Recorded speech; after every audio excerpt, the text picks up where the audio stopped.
kuliah berjalan di bawah sana sebelum berdiri bangunan pengajian ataupun masjid ini pada Sayyidina Muhammad. Alhamdulillah penuh sekali pada Sayyidina Muhammad. Waktu mana kami amali turun daripada darajah ni amali hujan lebat. Kereta kami itu seolah-olah jalan dalam sungai. Alhamdulillah syukur kepada Allah Subhanahu Wa Taala kerana sampai ke tahap ini. Dan saya yang saya jemputnya bukan Ustaz Al-Hazmi atau pihaknya ini tak. Sebabnya sahabat Sayyidina Muhammad Ustaz Al-Hazmi memanglah dia sudah cekal untuk membangunkan satu pusat pendidikan dalam bukit ni. Tapi tontonan ngaji itu lagi hebat daripada dia. Sebab nak masuk ke Islam lagi roh pun tak senang. Kata Sayyidina Muhammad. Jadi hanya Allah Subhanahu Wa Taala yang menilai kerja buat usaha kita untuk menonton pengetahuan. Rasa-rasa tempat ini tempat yang penuh dengan rahmat dan penuh dengan rahmat. Sebab yang mai ke tempat ini bukan salam-salam ulama. Yang mai ke sini bahkan ulama yang bertaraf dunia ada Sayyidina Muhammad. Itulah yang dikatakan pusat ilmu. Pusat ilmu ini dengan ulama ialah seumpama seperti Sayyidina Sayyidina Muhammad, ialah seumpama seperti sebut dan kulit. Di mana ataupun di kedalaman untuk mana sekalipun kalau ada pusat ilmu, ulama kasih santan. Apa kelebihan kita para alim ulama? Kelebihannya Allahumma shalli ala Sayyidina Muhammad ialah kita akan mendapat rahmat dan berkah mengikut ketinggian darjat seseorang. Sebagai contoh, nama yang diberi Rawdatul Jannah, kontarannya Rawdatul Jannah. Jadi dari nama itu pun kita dah tahu tempat taman syurga. Dan sebut Rawdatul Jannah, kalau orang tak hurai pun orang bagi dah faham. Itu tulis tempat pengajian. Berpandukan hadis Nabi SAW yang lagi kita sebut, Allahumma shalli ala Sayyidina Muhammad. Idza marartum bi rawdatin min riyadil jannah farta'u. Bila kamu lalu di satu taman dari taman-taman syurga, Nabi kata petilah buahnya. Para sahabat dengan Rasulullah di sini. Kalau dalam syurga secara langsung tak timbul persoalan. Tapi oleh kerana itu di dunia Nabi kata kalau kamu lalu di satu taman dari taman-taman syurga, petiklah buahnya. Para sahabat langsung bertanya, apakah taman syurga itu wahai Rasulullah? Nabi kata, hilaful dzikri halaqah dzikrullah. Maka pada pengajian termasuk dalam halaqah dzikrullah. Sebab di mana ilmu kita akan mendengar sebutan nama Allah. Disebut oleh tuan guru, para ulama, para asatidz. Cuba tuan-tuan hampir sesuatu hadis seumpama ini. Untuk kira, dia mula tuan guru mengajar, tuan guru baca kitab, berapa sebutan nama Allah? Allahumma shalli ala Sayyidina Muhammad. Maka bagi ilmu ialah hadis Allah. Dan juga hadis Rasulullah SAW. Maka sebab itu di mana ilmu kalau kita pegang tasbih, kita berzikir Allah, tak dapat pahala. Sebab pahala dah dikira dengan kita berada di mana sebenarnya. Kita tak perlu lagi berzikir, tak perlu lagi pegang tasbih untuk menyebut nama Allah, untuk mengingati Allah. Sebab kita dah otomatis mengingati Allah. Dalam bahasa tauhid dia panggil Dan bahasa ilmu dia panggil tahsilul hasil. Benda yang ada tak buat apa lagi. Allahumma salli ala sayyidina Muhammad. Putar raja ni di masjid ke surau tak? Surau putar raja ni bahasa. Tiba-tiba ada waktu saya nampak satu surau di putar raja. Dan ada surau nak buat apa ni? Sebenarnya hasil apa lagi kan? Jadi bila mana kita duduk di majlis ilmu, kita tak perlu lagi kenal tasbih berzikrullah sebab kita disurat. Sebab kita dikira sudah berzikrullah.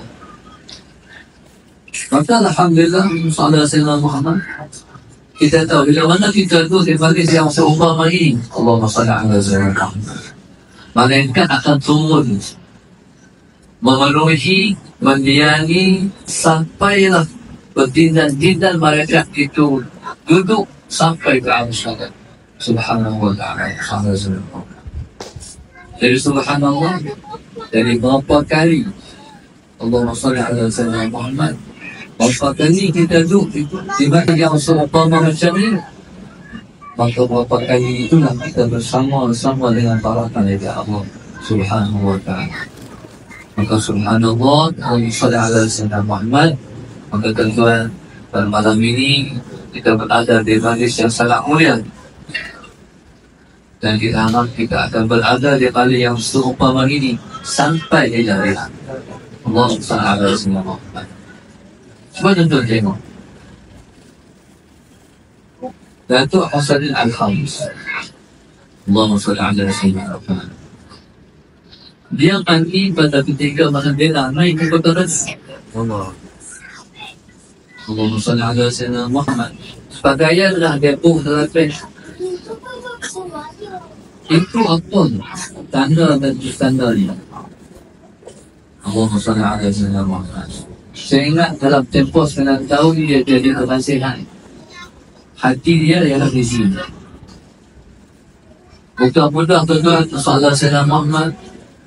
Seseorang ulama, seorang terhubung sanggup untuk memberi masa, perhatian, idea, pendapat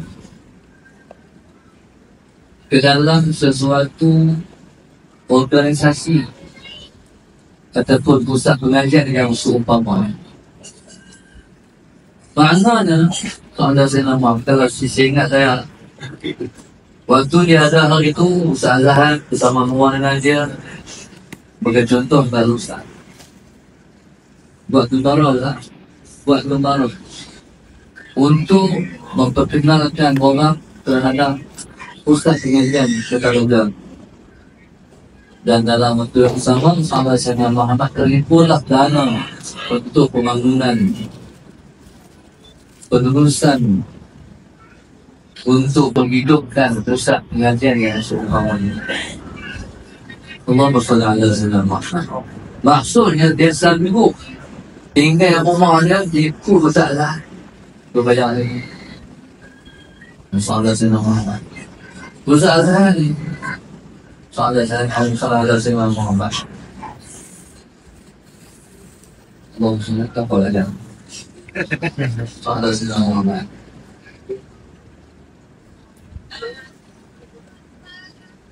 Saya nak katakan ya, Sallallahu alaihi wasallam Muhammad.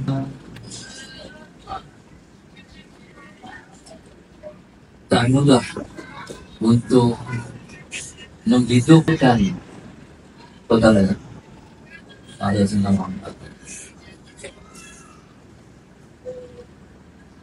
Dia bukan pengusaha pun, tapi dia buat dia ada senang Muhammad. Jadi subhanallah, kalau cara salah orang tak boleh buat ni. Dalam jauh dia tak sampai nak main mengaji. Soalan saya Muhammad. Dan kita tak ada. Itu yang dikatakan, yang dikatakan segala-galanya bermula dari dalam hati dan jiwa. Soalan saya Muhammad. Bagi contoh Islam. Hari ini Islam telah menjadi satu fenomena kepada diri. Nabi sebut dalam sebuah hadis, "Bada al-Islamu ghariban, fasayaudu ghariban fatuba lil ghuraba." Nabi kata Islam bermula dulu dagang, dan dia akan kembali dagang. Beruntunglah orang-orang dagang. Maksud Islam dulu asyik. Allahumma salli ala sayyidina Muhammad. Nabi bangkit sebagai seorang Rasul di tengah-tengah semua ataupun masyarakat ketika itu menyembah berhala. Kaabah itu dikelilingi dengan 360 berhala. Nabi bangkit seorang-seorang di tengah-tengah penyembah berhala. Allah SWT membawa satu agama yang asing, yang mereka tak pernah dengar, yang mereka tak pernah tahu, yang mereka tak pernah beriman, Islam. Tapi Nabi komitmen, Nabi istiqamah, Nabi yakin Islam akan berkembang. Maka Nabi SAW tak pernah berhenti siang dan malam menyampaikan dakwah kepada manusia. Allahumma salli ala sayyidina Muhammad. Dan Nabi SAW keluar menyampaikan dakwah seperti seseorang yang keluar jual kolak.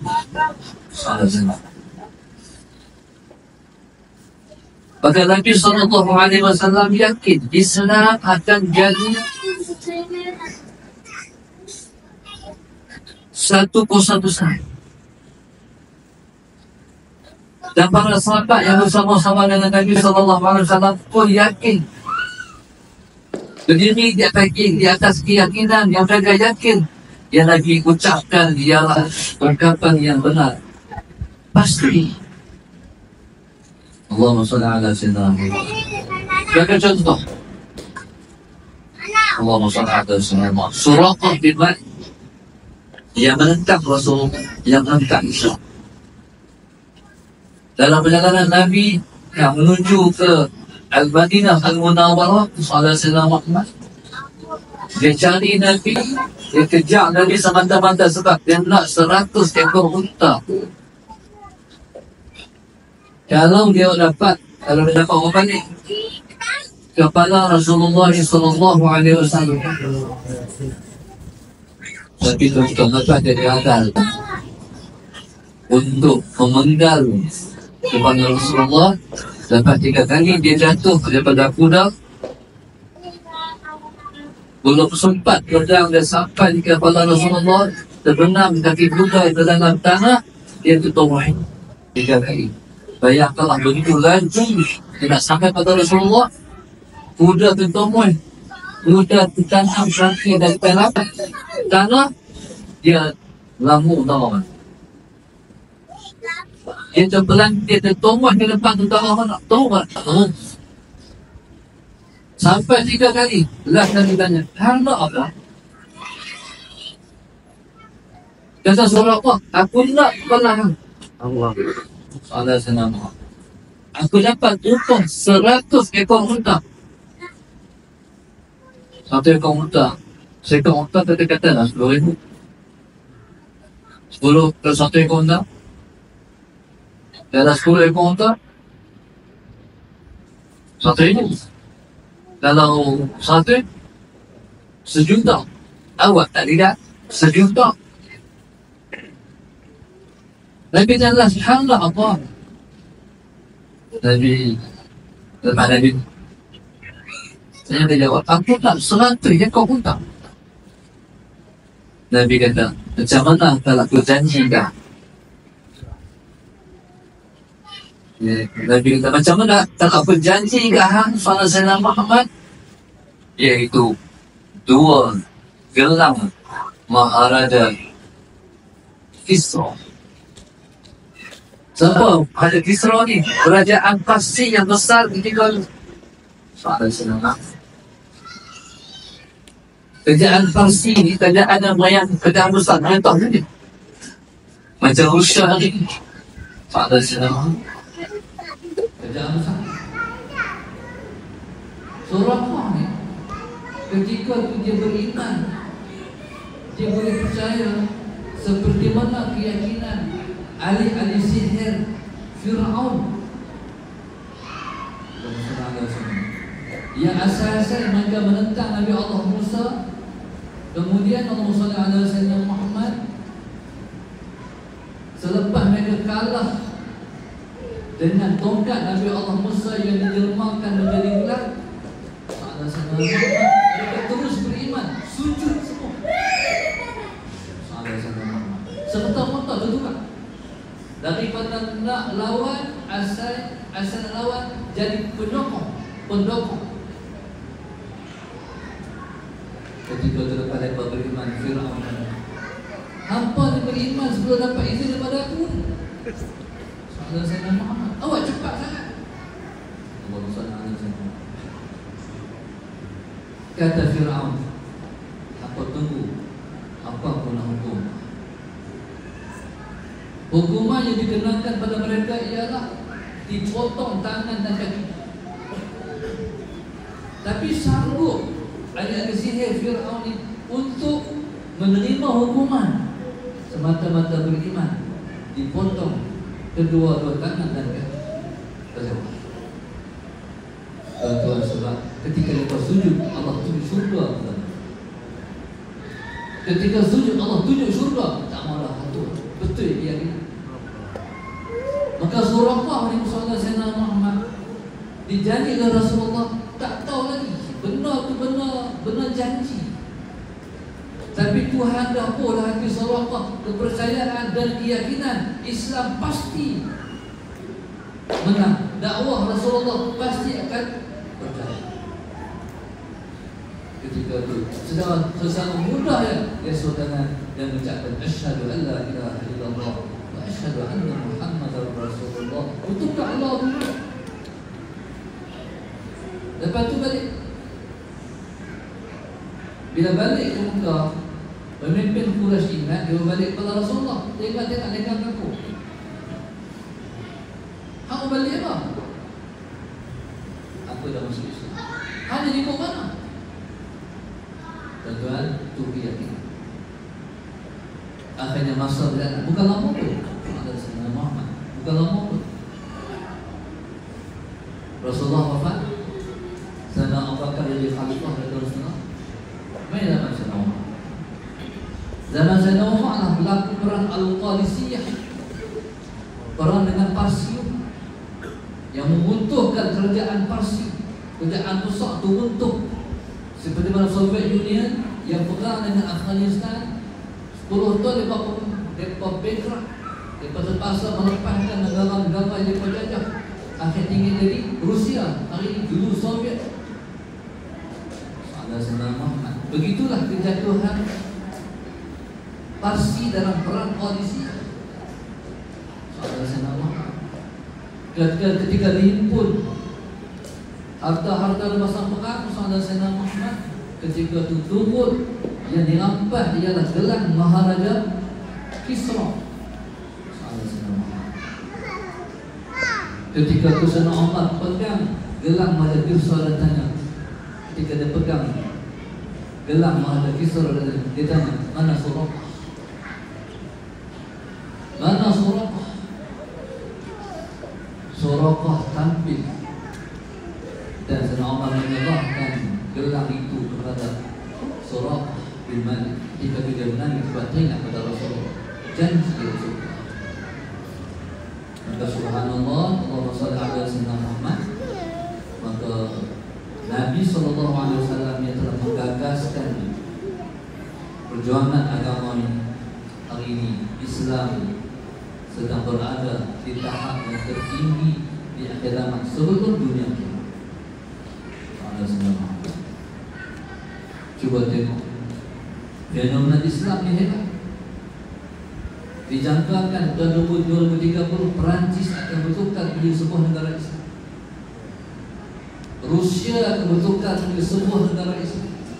Dunia akan bertukar menjadi dunia Islam. Jadi subhanallah, saudara Muhammad, maka itulah yang dikatakan keyakinan. Keyakinan akan merubah dunia. Sebab Tuhan ni Yaitu di mana kita bersangka dengan, kata Allah, ana 'inda dhanni 'abdi bi, aku duduk di mana bersangka hamba-Ku kepada aku. Kita main ni dalam bangunan ni, Ustaz Zahar main tu tak apa. Dia main dulu kosong dalam kita main ni dah ada apa? Ada Sayyidina Muhammad, ada hantu. Waktu tu Allahumma salli ala Sayyidina Muhammad. Alhamdulillah. Jadi tinggal kita lah menyokong nama tu. Ada Sayyidina Muhammad. Macam mana kita nak buat? Hidupkan. Selagi mana kita ada kudrat, selagi mana kita ada tenaga, mari kita menghidupkan kota kita. Ada Sayyidina Muhammad. Jadi subhanallah, Allahumma salli ala Sayyidina Muhammad. Maka nilaian yang terhebat ialah meneruskan legasi perjuangan Rasulullah sallallahu alaihi wasallam. Sebenarnya masa datang, kalau kita tengok dalam TV, kita dalam PSP saya ada Sayyidina Muhammad. Dulu dalam forum Umat Islam, ada Sayyidina Muhammad. Tokoh-tokoh yang dulu duduk di kaca TV sudah tidak ada lagi. Sehingga waktu saya kecil, contohnya Tuan Guru Haji Samad Kaki, ada Sayyidina Muhammad pakai sopan masuk dalam TV buat forum. Ada Sayyidina Muhammad, ada apa? Ulama-ulama yang terbilang seorang demi seorang meninggalkan kita. Dan saya pun ada Sayyidina Muhammad, rasa sangat cepat masa berlalu. Saya balik Mesir ketika umur saya 26 tahun. Dalam umur 30-an, dalam umur 30 saya telah diamanahkan sebagai AJK Dewan Ulama di Kedah. Ketika itu saya sempat bersama-sama dengan ramai ulama-ulama dalam Dewan Ulama. Daripada 30 sampai 40, 10 tahun saja. Mereka yang tua-tua sudah pun meninggal, kan kita cepat sekali. Ketika umur 40, Saudara Sayyidina Muhammad menjelang yang dari rezeki ialah rakan-rakan yang hampir sebaya dengan saya. Jadi subhanallah, Saudara Sayyidina Muhammad mereka sangat terbilang. Kalaupun ada yang ganti sebenarnya kata orang-orang tua tak seperti patah tumbuh hilang berganti, tapi berganti tidak seperti. Allahumma shalli ala Sayyidina Muhammad. Maka subhanallah, maka dalam area umur macam saya ni pun saya rasa Saudara Sayyidina Muhammad rasalah tak lama lah. Jadi subhanallah, maka marilah kita mengambil peluang yang ada untuk kita menumpang para ulama dan alim ulama, insya-Allah. Alhamdulillah, hari ini saya bersyukur dapat sampai ke Kota Raja. Doakan insya-Allah Ustaz bagi usia Ustaz panjang lagi, insya-Allah. Bahkan jodoh antara beliau dan juga Kasim pun panjang juga, insya-Allah. Sehingga tempat-tempat dihidupkan Saudara Sayyidina Muhammad dan ada penerus akan meneruskan perjuangan di sini, insya-Allah. Saya ingatlah sedikit sebagai wali yang sebawa daripada Saudara Sayyidina Muhammad. Tapi yang menarik ini alhamdulillah, walaupun tak dari tahun tak pernah bawa kereta jauh, sebab rumah bawa